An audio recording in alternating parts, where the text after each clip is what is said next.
Good afternoon, everyone, and welcome to our webinar. Uh, Before we begin, we usually start with a land acknowledgement, and today I'm wearing two hats.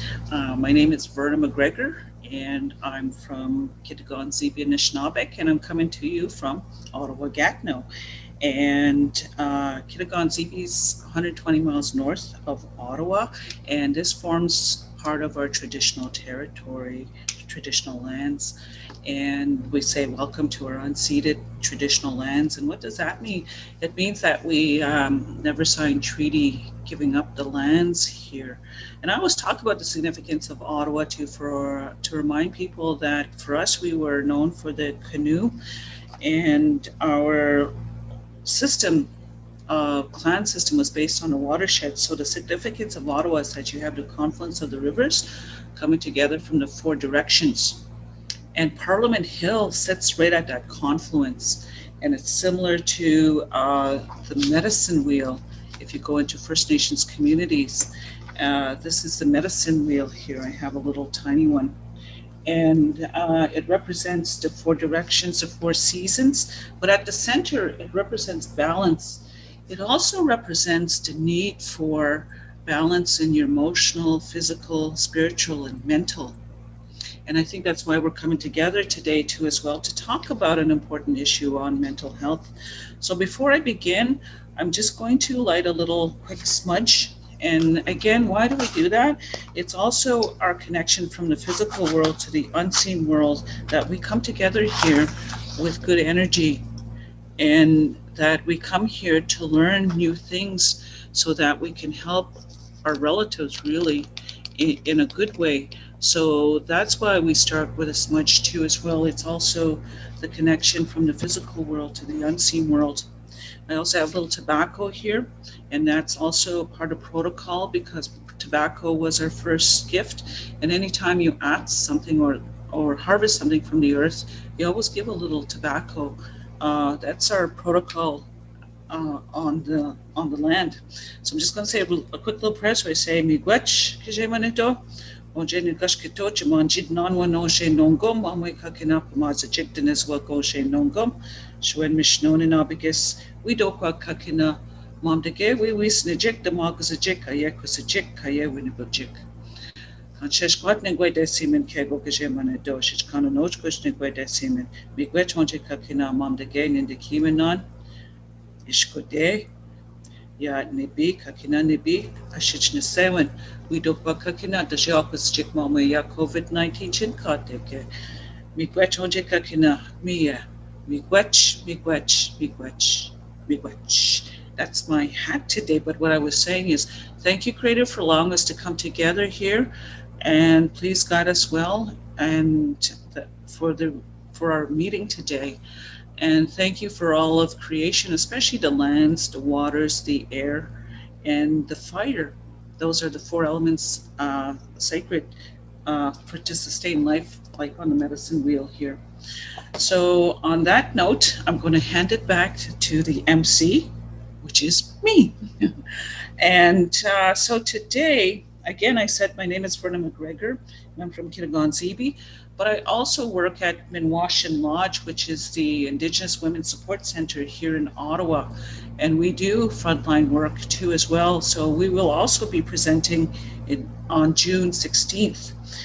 But also too as well, the webinars today, we'd like to thank our co-sponsors for this event, which is the Ottawa Black Mental Health Coalition, Minwashin Lodge, as I mentioned, Ottawa Community Partnership for Health Equity, the Crime Prevention Ottawa, and the Social Planning Council of Ottawa. Welcome to our third segment of this webinar series, Responding to Mental Health Crisis, Learning from Models in Ottawa and Beyond. So again, but before I start, I'd like to start with some housekeeping items, as usual with the Zoom function. So again, too as well, if you want to access the French interpretation, please click on the globe at the bottom of your screen. And you'll see it on the Zoom toolbar. For audience participation, and to ensure that confidential questions can be asked. We are using the Zoom question and answer function for this event, and again, that's at the bottom of your screen. You'll find a question and answer on the Zoom screen, but click on the icon to access the question and answer window where you can type in your questions. The question and answer portion will take place during the second part of this event. Again, also too, if you'd like to access the auto-generated transcript, please click on the live transcript icon at the bottom of your screen, select enable auto transcription, and you find it and if you find it distracting, you can also turn it off. Now, in this session, we're going to continue our learning journey on the topic of the mental health crisis responses. It's important to note that the Black and Indigenous communities have historically been underserved and inappropriately served by mental health services. Not having good options for mental health crisis response is sadly a matter of life and death. It is our hope that by showcasing some of these existing response options, both here and abroad, we as a society can have a better idea of how we can do better to serve some of our most marginalized family, friends, and neighbors. We must work together also to end racism, and that's why we're here today too. Following George Floyd's murder, communities across North America have been looking for better ways of responding to people in mental health crisis. From the town of Eugene, Oregon, a program called Crisis Assistance Helping Out on the Streets, or I like this too, it's called CAHOOTS, quickly became a prized example of a model that's been working for decades. The work of CAHOOTS has been featured on major news outlets, including the New York Times, CNN, Vox, and CBC. We are so fortunate today to have Berkley Carnine with us from CAHOOTS to give us more of an in-depth understanding of the program and engage in some question and answers. So I'd like to introduce Berkley Carnine.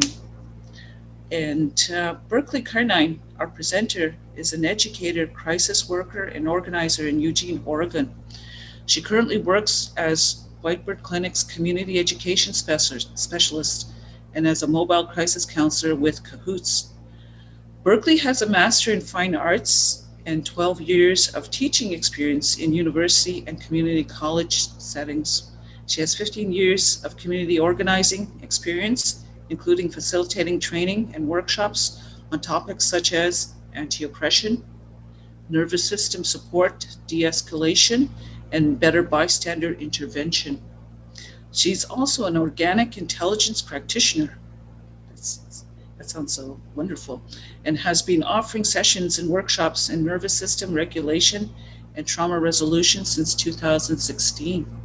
Berkley brings her passion for healing, empowerment, and collective liberation to everything she does and believes everyone deserves dignity and well-being. With further ado, I welcome you, Berkley, to start your presentation, and I look forward to listening to you. Miigwech, off to you, Berkley.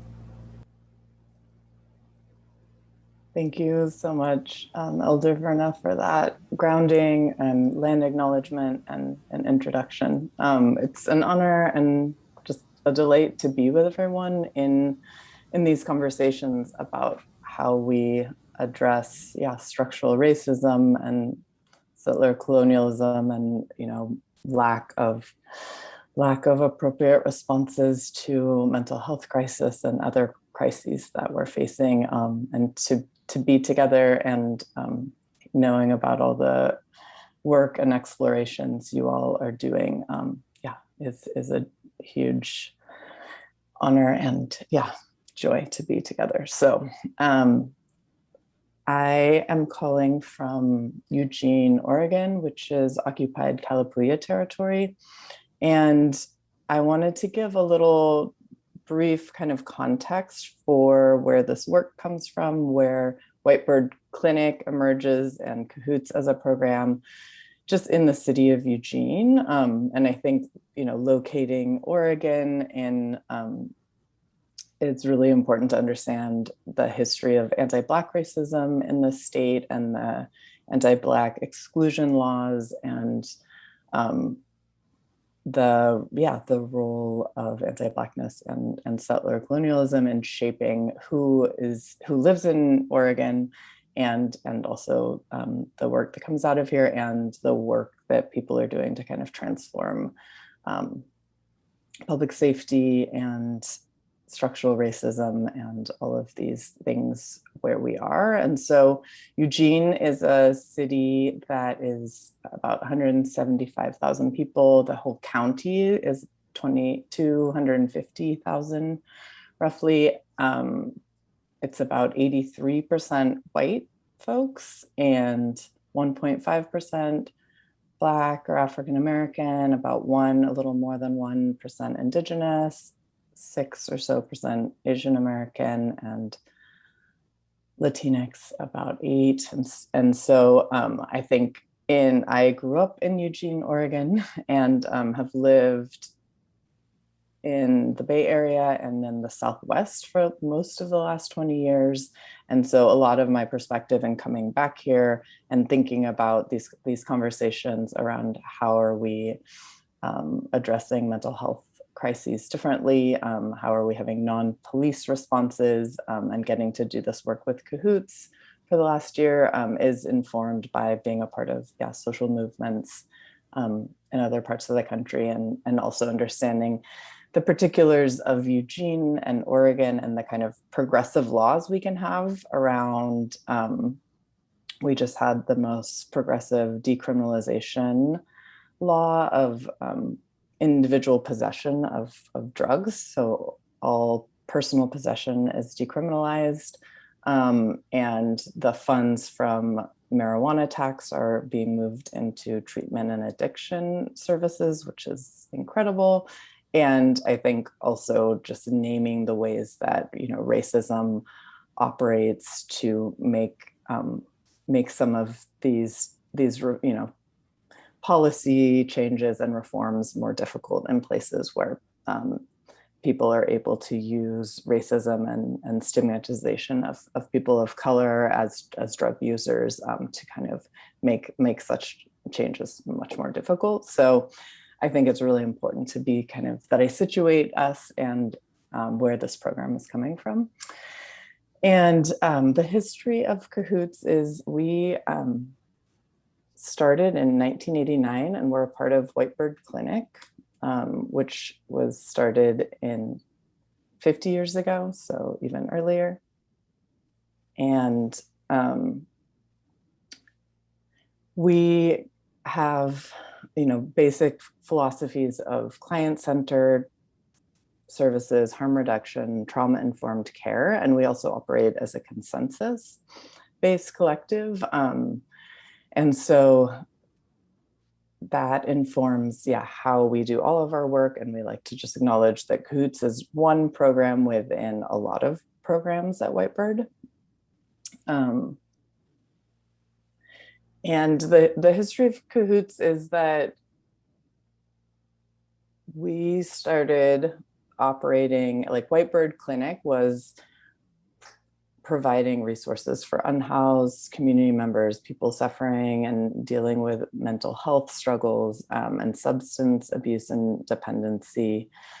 And we're finding that the police department was actually like dropping people off at the clinic, on the porch of the clinic, when they were like, this is a mental health crisis or a substance related crisis that we don't know what to do with. And so kind of out of noticing that was happening, Whitebird said, what would it be like if we had a mobile response presence as well? And we were actually a part of public safety. So there were kind of community discussions and discussions within the police department and the clinic around, what it would look like to actually have this mobile crisis service that could be offered as an alternative to police and EMS response, and also integrated within dispatch and how those services were accessed. And so that started as kind of this, in the newspaper, we see this like experimental project. And as of this last year, we see coverage of our program coordinator, Ebony, where, she's speaking about CAHOOTS, and in the backdrop, you can see George Floyd's funeral. So just the kind of massive amount of attention we've received, and the way that this program has been kind of like launched into national and even international spotlight to show that, hey, here is something that's been around for 30 years. And it's only one of the, many. I love the project from Project Nia that says, 1 million experiments that we need to be trying in terms of creating actual community-based public safety. And yeah, this is an experiment that's been around for 30 plus years. So this is just kind of the brief timeline of it, is just the understanding that we started just 8 hours a day, 5 days a week, and that we've been expanding and particularly expanding in 2011, getting up to 24 hours of service. And then in 2015, we expanded to the city next door to Eugene, which is Springfield, and it's a much like more rural feeling community. So it's actually really helpful to be able to work in Springfield and Eugene and kind of see the difference, see how dispatch works really differently, and just see, have some kind of context for like how different these programs can feel and operate. And so that happened in 2015. And then we see kind of expanding service continuing today. And so now we have 2 vans in Eugene for kind of peak hours, and 24-hour service in Eugene, and 24-hour service in Springfield. And we're seeing the request to expand our service all the time, and also looking at how to kind of stabilize our program to be able to expand to meet needs and kind of demands of the community, particularly in this last year in response to Black Lives Matter movement.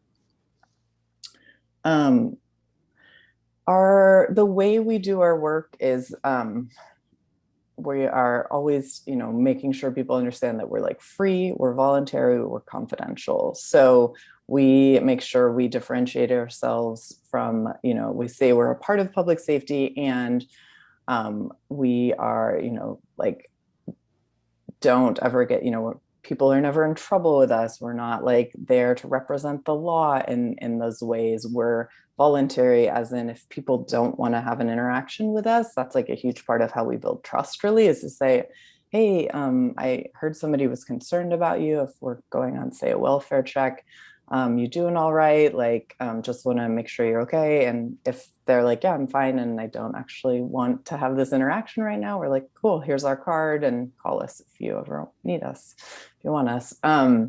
And so that piece of being voluntary is really foundational in terms of trust building. It also means, we can't take people anywhere against their will. We're not going to do anything against people's will. And that maintains kind of the way that we're client-centered and really about supporting people's agency and what they think needs to happen. We rely a lot on our verbal and kind of nonverbal de-escalation. Our training is like heavily looking at scene safety. How do we assess safety? How do we de-escalate?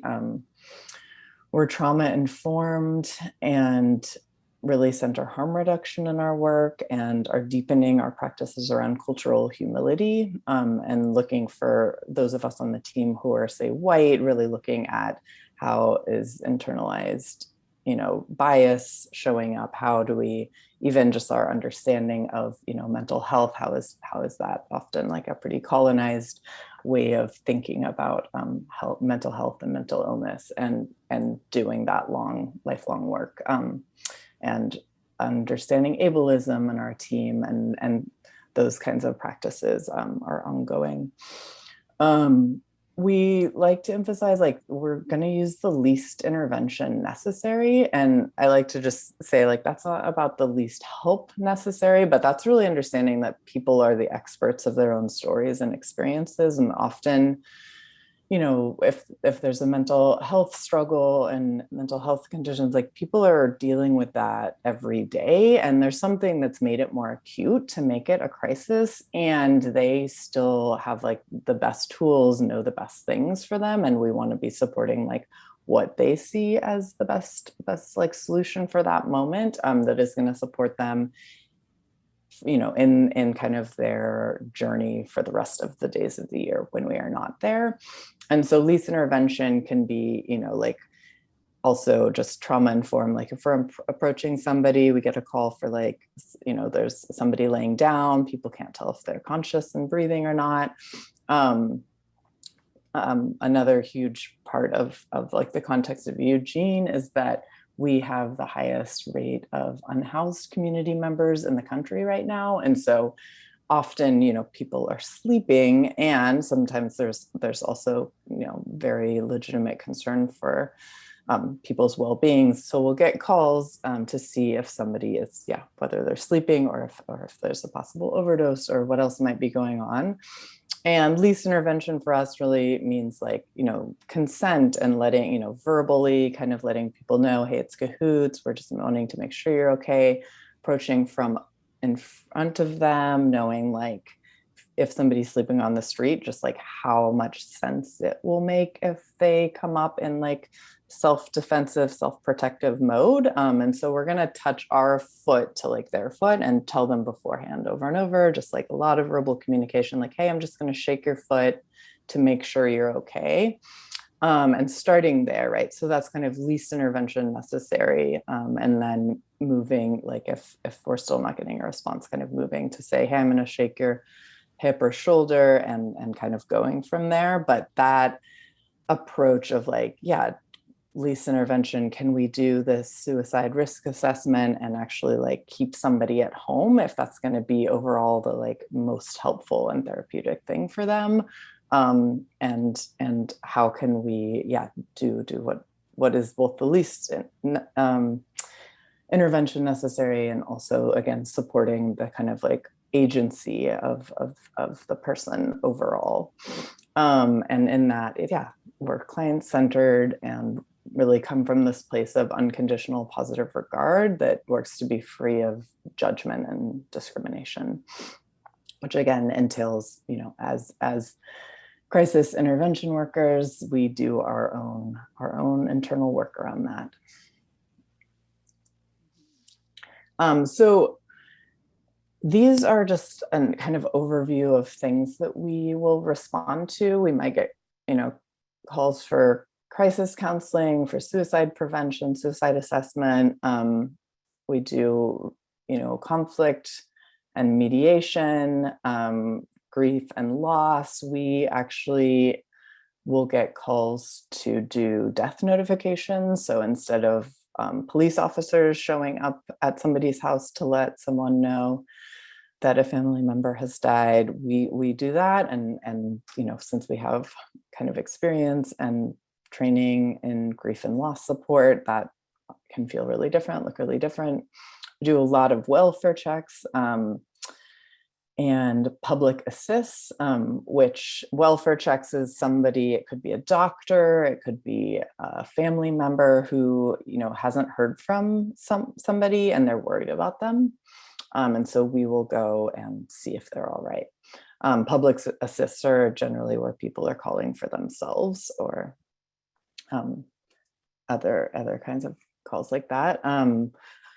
We are responding when folks want help around substance use, and sometimes that's getting to a sobering, or, you know, seeing about getting into detox, showing up just as support with whatever's going on. We get a lot of calls for housing, and those are some of the most just like, you know, painful at this point, because especially during COVID, we had even few shelter options. So we have about any given night, 5,000 people who are unhoused, up to 10,000 over the course of the year. And so, you know, we carried a lot of tents this year and a lot of blankets and hand warmers. And that's just been something where, yeah, those calls for housing assistance feel really, really bad because we don't have the things we need to connect people to. We, connect people to harm reduction resources. We are always in a team of 2. So there's a crisis counselor and an EMT. And that means that, the medic can do first aid and non-emergency medical care. So wound care, medical eval, somebody say really has doesn't want to go to the hospital, but might need to see, if it's like absolutely necessary, somebody who doesn't want to take an ambulance, if they aren't having a medical emergency, we do a lot of transports to the hospital, which also means that's a free transportation to the hospital, which is really different than ambulance. We're connecting, people to resources and getting them referrals for things. And transporting to places that are staffed. So that can be a crisis center, again, our sobering center, housing support or shelter, the few that we have, and other kinds of places that are staffed. And we also respond to, intimate partner violence and family disputes. So some of the things. So we like to just kind of emphasize many times that, we don't restrain people or take them against their will. However, also Oregon has really pretty high threshold for what it takes to get what in the US is at least called a police officer hold. And we don't do 72-hour holds at the hospital. It takes, it's very, very difficult to get that, which means, patients have a lot of autonomy and get to make those choices. And so some of what we're doing is also just helping people understand if they're not from Oregon or if they're new and navigating, just here's what to expect at the hospital, or here's what will happen if you're going to go there. And making it really clear that, we are not going to force anyone to do anything they don't want to do. And occasionally that means if somebody is doing something really unsafe, like running into traffic, those are some of the times. I'll show a chart. I think 1% of our calls, we end up needing police backup. And those are generally the calls where somebody is running into traffic and we actually need traffic stopped. And assistance in making sure that this person is not actively going to hurt themselves or get hit. We also don't provide transportation home, and we are not there to judge someone or fix someone. Things we don't do, right? So we go through about 500 hours of training. We are carrying a police radio and we are never armed, also things we like to emphasize. And in 30 years of doing this work, there's never been a serious injury, which is always really, really surprising because we get called out on we go on a lot of calls that police would otherwise be taking. And so the assumption is that, well, if you're not armed, you're going to be at risk, you're going to be endangered. And actually, it's because we are not armed and because we are trained in de-escalation and just the way we show up, we wear have my CAHOOTS hoodie on, we wear hoodies and we look pretty casual and we're trying to be relatable and accessible. And all of those things are actually why we're safe, why we stay safe. So we won't do as much on our training, but it is intensive. And this is kind of just brief overview of how people get a hold of us. People, call the non-emergency number. And it used to just say, the recording would initially say you've reached EMS, fire, and police. And in the last 6 months, I think it's been updated to also say CAHOOTS, so people know that this is the way to get a hold of us. Then calls are taken by a 911 call taker and sent on to dispatch. We are dispatched on the police radio through the non-priority channels. And what this also means is that we can scan and hear the priority police channels. So that gives us, the opportunity to say we hear a call with a client that we see really regularly, and we can ask, hey, do you want assistance? Or we hear of a suicidal subject and it sounds like there's not, somebody with a firearm, which is one of the kind of boundaries around we won't be sent out on a call where someone actively is holding, like has a gun. If there's a gun in the house and they said they've put it away, we will be asked, hey, do you want to take that call? And kind of with the understanding of like, if it's not safe, we won't enter. But also that means if we hear, there's an overdose in the area, a potential overdose in the area, we can ask to be put out as well on that call.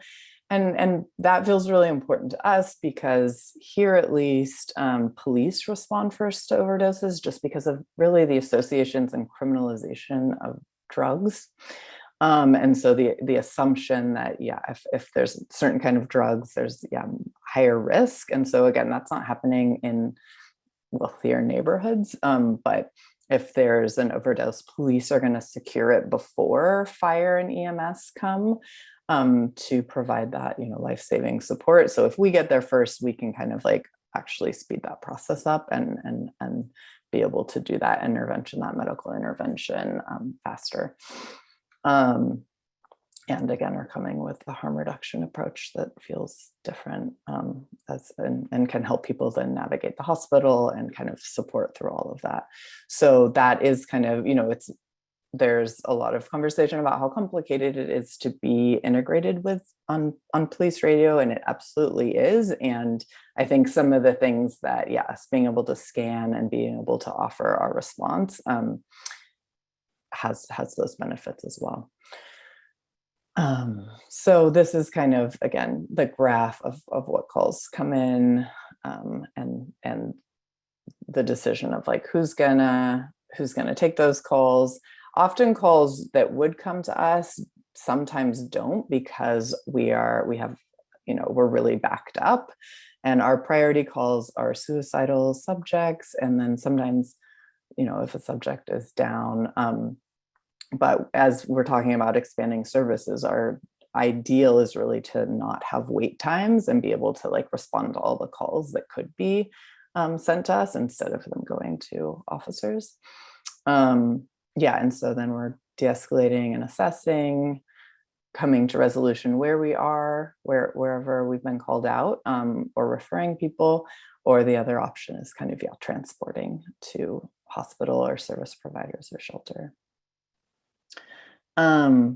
We, like I mentioned, are really trained in scene safety and just have a lot of experience in how to de-escalate and kind of figure out, is this safe enough to go forward? And sometimes that's just like asking like, oh, hey, like, see that you're freaked out and you answered the door with a knife in your hand, but like we're way backed up, and letting we're here to like make sure you're okay. And hey, can you drop that knife? And somebody does that immediately. And that is such a different response that we get to have than if we were armed and trained to see that threat in a way that would lead to probably really different outcomes. We also are always working in teams of two. That's a huge kind of component to safety, and having kind of communication around, whoever is like the least comfortable is going to make that call in terms of, are we going to take this call? Do we want to leave? All of the different options there. Also that we have radio, available to call for backup and to call for ambulance if it's a medical situation where that's needed. And kind of we talk about the importance of like intuition and being able to listen to that and listen to each other in this work.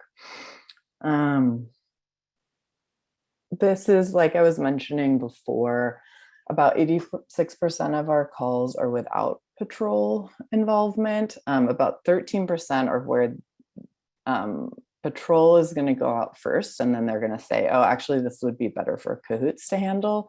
And that could be, yeah, suicidal subjects who, sorry, that language is more their language. Somebody who's feeling suicidal, who,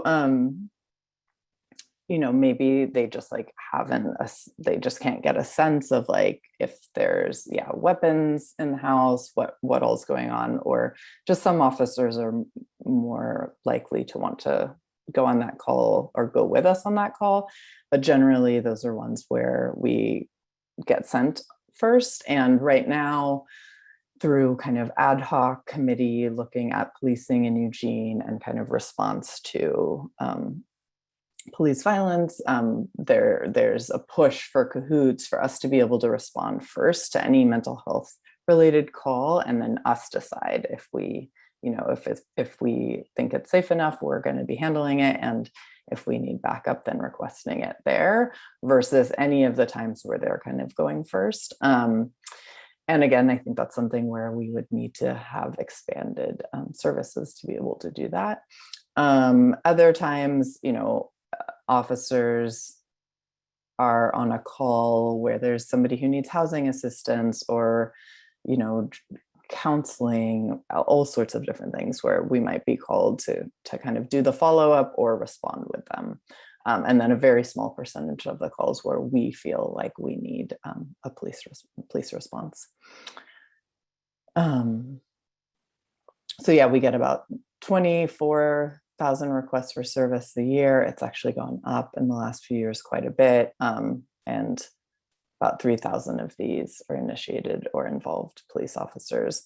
And I think it's probably pretty clear at this point, but one of the main things we're really differentiating as we're kind of consulting with folks around the country, and as there's been so much visibility and media coverage of CAHOOTS, is that we are not a co-response. We are not like a social worker going out with police, right? We are separate. We're like through a clinic.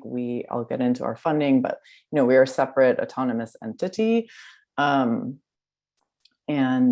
we are under HIPAA, you know, we follow, we protect people's confidentiality and their privacy. And so that's a super, super different approach than having a social worker who is kind of integrated into police. We get about 60 requests for service a day. That's going up. And about half of these are with unhoused community members. And I think our name kind of suggests crisis assistance helping out on the streets, just like the language of on the streets really leads some people to think that's mostly where we are, but actually about half of our calls are, across socioeconomic backgrounds in people's homes. And this kind of gives a sense of like volume. This is like if people are, you know, wanting to set up a similar or model that loosely looks like this, kind of one of the things that is helpful is to figure out when is your call volume going to be highest. And this is looking at just what are the most frequent calls that we get around, you know, severe persistent mental illness, kind of that category, counseling and so forth. We like to kind of crunch the numbers. I think the recent numbers on, you know, costs are like a huge thing people are looking at a lot, but also jail diversion and hospital diversion. I think this last year, it's been about 7 million in jail diversion costs and 14 million in hospital diversion. And so we see, you know, CAHOOTS is responding to more and more numbers of calls that would otherwise go to patrol. This is around emergency room diversions. I won't get too much into the numbers. For suicidal subjects, jail diversion, this is another one that is super important to us. And one of the things that we just emphasize overall in in this work, as we're talking to other communities, looking at this model is like, if you don't have community partnerships, if you don't have kind of an ecosystem of social services and, you know, kind of social justice organizing that is changing, you know, what is considered criminal, and, you know, the like kind of like larger ecosystem you're working in, then you're going to be a lot more limited. And so just naming some of the ones that I haven't talked about already are around, needle exchanges, recovery programs, shelter, obviously we need much more of, and many more. So that I'm gonna kind of end on for now, so we have more time for questions, and just like to emphasize, like, the work we do is completely reliant on what else exists in community. So I'll pause there. Oh, thank you, Berkley. I think you, well, that's a lot of talking, so you probably need a drink of water too. Yeah, it's have a drink of water time. But now is our time for the question and answer. And again, I'd like to remind people that there's a question and answer function at the bottom of your screen. And from our last events too as well, we apologize in advance because we might not be able to get all questions. In our previous session, we were able to answer 20, which was amazing because we had 70 in total. And in an effort to answer as many questions as possible too as well, I will try and combine questions that have a similar theme. Unfortunately, won't be able to ask each I wouldn't be able to mention each question verbatim. So to lead off the question and answer, it seems like you're on trial here, Berkley, from the Ottawa Black Mental Health Coalition in Minwashin Lodge, because of this is a big issue here in Ottawa. One of the first questions we're going to start off with is, in what ways is this program effective in helping members of the Indigenous and Black communities? Yeah, super important. And I think one just piece to name is, like, as CAHOOTS has gotten a lot of attention as this like alternative to police for mental health response, like that's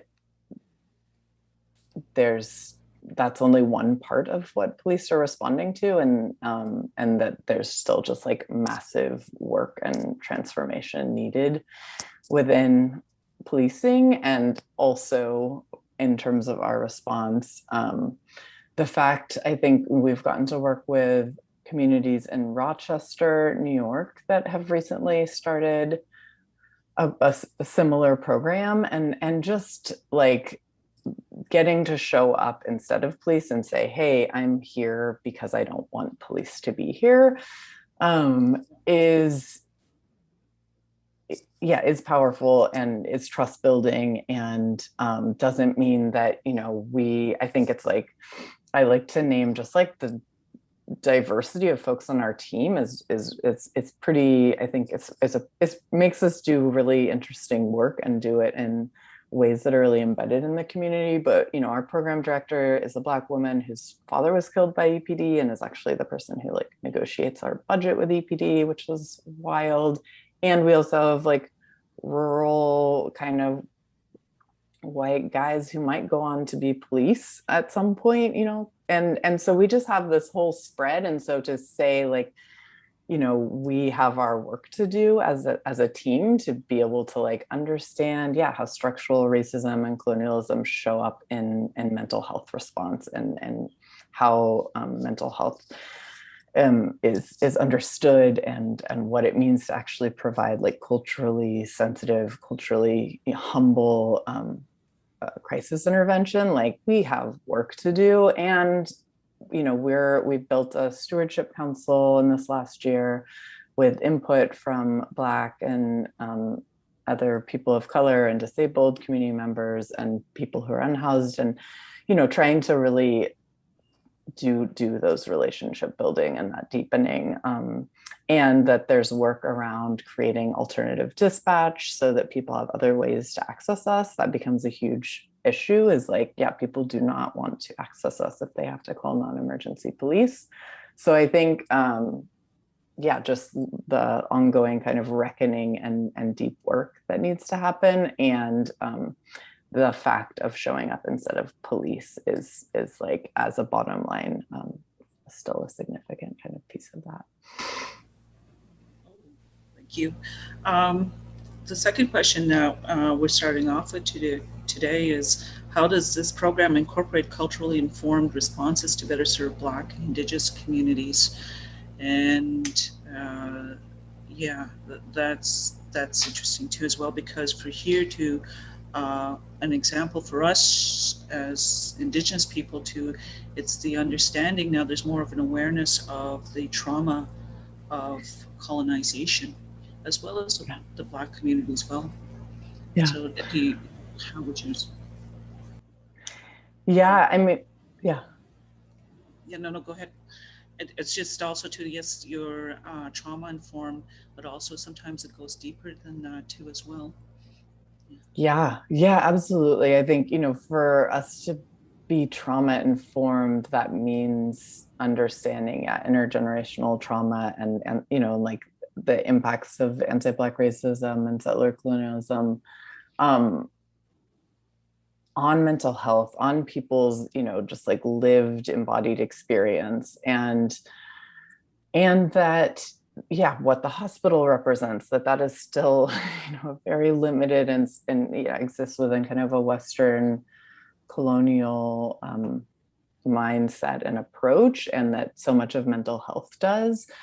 And so I think, yeah, to be trauma informed and to understand like, wow, what are different interpretations of psychosis? What are different interpretations of kind of mental health, and how do people have, yeah, like understandings of ceremony or understandings of like community-based healing that are not always what like our emergency kind of first response are showing up with. And I think that still to be client-centered, to both recognize like we are, getting, we like to just deepen our trainings and our practices and our community building.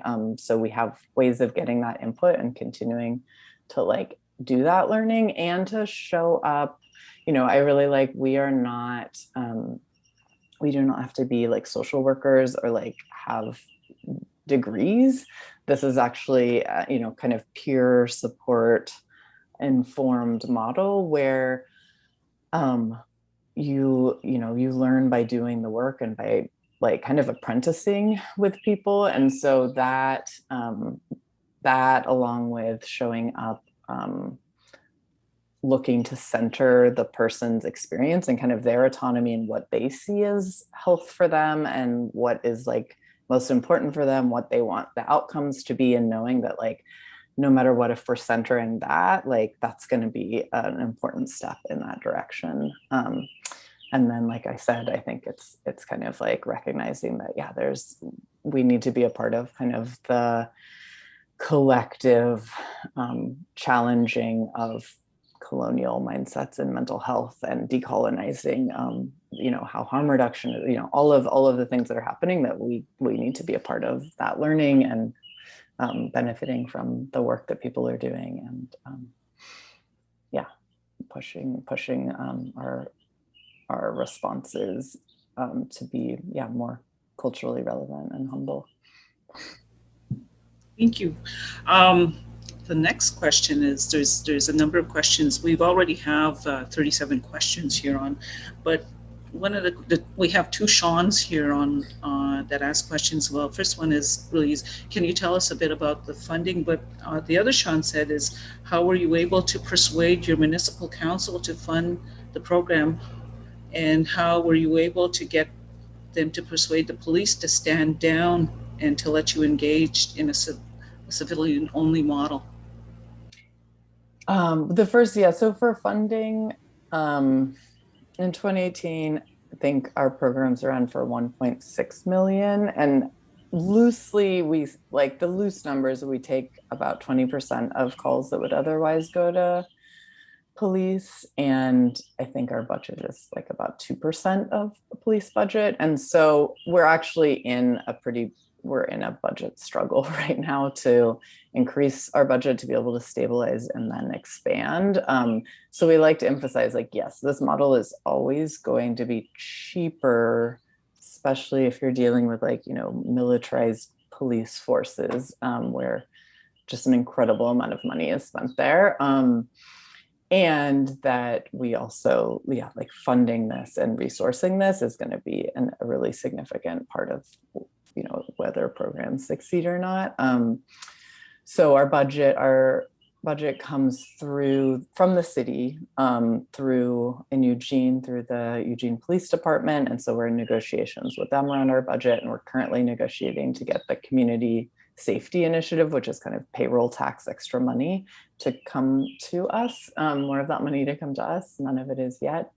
And then in Springfield, we're funded through the county and through the Springfield Police Department. So it's city money, municipal money, coming through those lines. And in terms of getting, kind of a civilian response, I think the fact that I think a lot of police officers that we talk to or work with do say they don't want to be the mental health response, and they're not social workers, and they are, don't want to be doing this, the kinds of mediation or counseling, all of the things that sometimes a lot of the time they're being asked to do because, everything else has been defunded and they have been overfunded. And so in kind of, asking for more funding, showing like, hey, this is what we're able to do with less money, and kind of pointing to the ways that police really rely on us, and EMS and fire really rely on us and are super grateful for the work we do. I think that kind of can help us in those negotiations, and both to, in our private lives, be able to say defund, and then as an organization say, we need this, we need this budget, we need this amount of money, and also let's look at 30 years of our track record without a serious injury, and the kind of trust that we've built with community foremost, and also we have with police officers and dispatch who will ask us like, hey, are you comfortable with this call? To that they trust that we'll be able to assess our safety and get out of situations, or not put ourselves in situations that are not going to be safe. That's good. Because one of the other questions was also, how did you convince the politicians? But I think that would be answered with the good data and your track record as well. Yeah, I have another question. Now we're coming out of this COVID-19, and Amanda asks how has COVID impacted your work? Has it impacted your work at all? If so, what did you do in order to overcome any obstacles resulting from COVID? Because sometimes I hope we're out of this, but maybe we may not be. So how can you inform, or what are your best practices, or any tips? I mean, well, we had best, kind of like in terms of PPE, lots of best practices that I could get into. But I think mostly what we really noticed was the impact of, like, we were essential service and continued operating we had to shorten hours for a couple, for maybe 5 or 6 months, actually, because of understaffing and somewhat COVID related impacts. But mostly, we were operating, and we really felt the impact of, like, when the sobering center shut down, when, there was a 2-week quarantine period for any kind of access to housing or shelter, and all sorts of services that were no longer happening in person. So we felt the impact of that crisis in terms of, like, oh my gosh, we're so reliant on the resources we connect people to. And so when those aren't available, it's just much more difficult. And I think combined with kind of gentrification and just the fire season, displaced, lots of displaced people from fires and housing crisis period, we really feel the impact of that, and that COVID has exacerbated that in terms of lack of shelter options and sweeps and things like that. But yeah, in terms of also just people are having a rough time. There's more conflict, in families and houses, between neighbors. Mental health has been hugely impacted. So I think we've just, seen an increase in call volume. And also it's, feels really significant to still be able to show up and be with people in their homes and be somebody that they're seeing when maybe they aren't seeing enough other people. So that's been significant.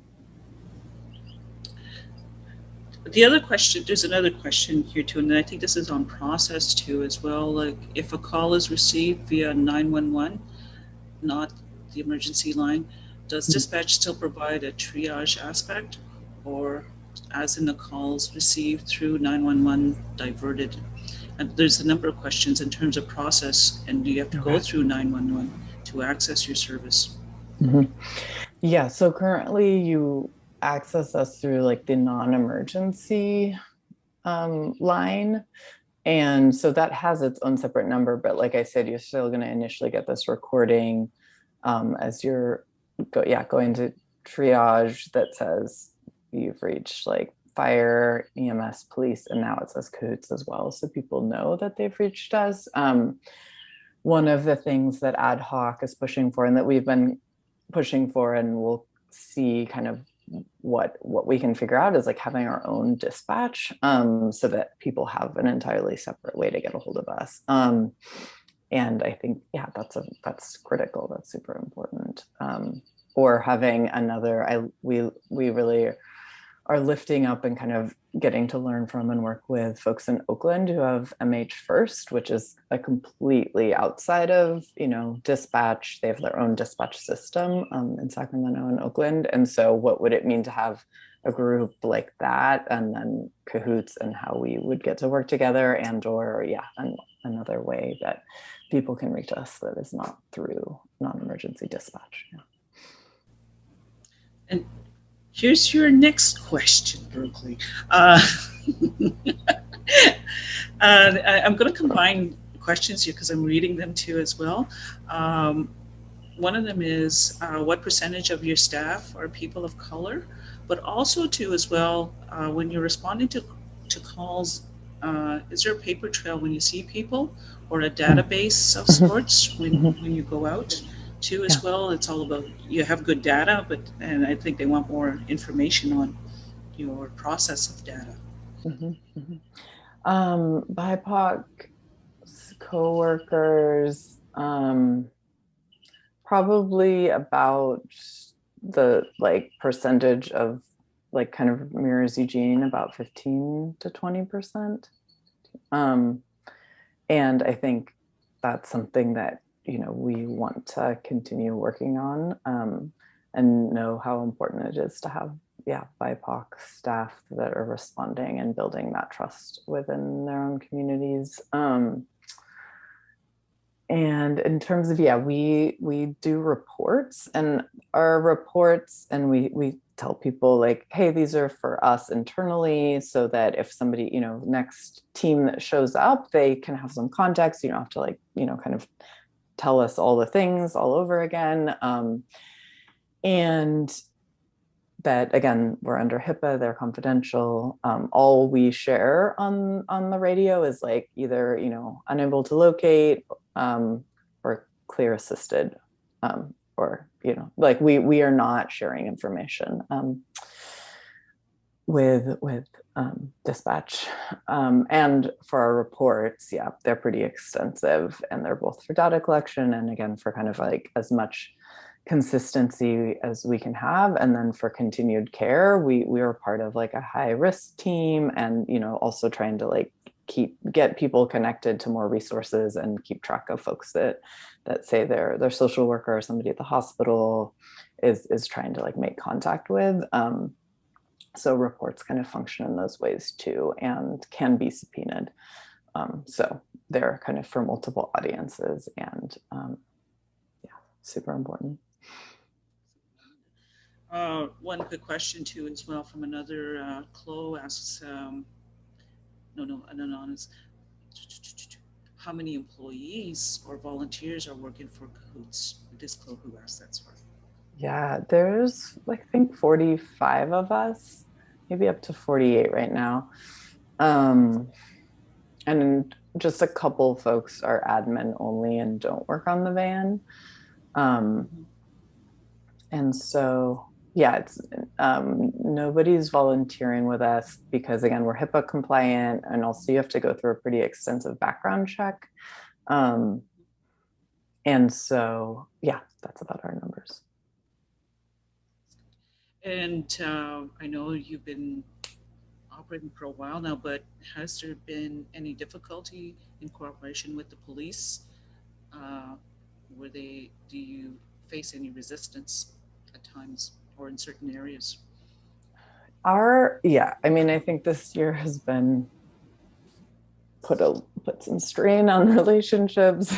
There was recently they wanted to call it vandalism a lot, but an action at city councilors' houses around defund, and also like naming giving money to CAHOOTS. So yeah,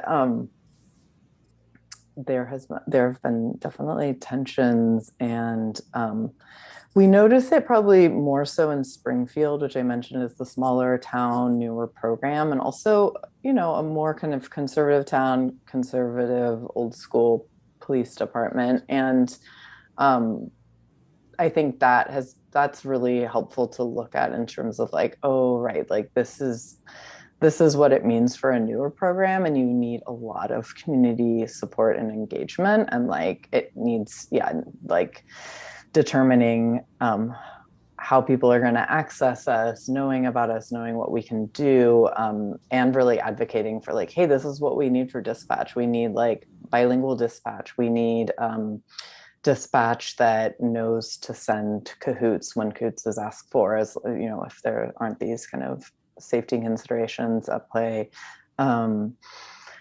And so that's a place where we have like a lot of work to do with community to be able to kind of advocate and organize, for us to be able to respond in the ways that we want to.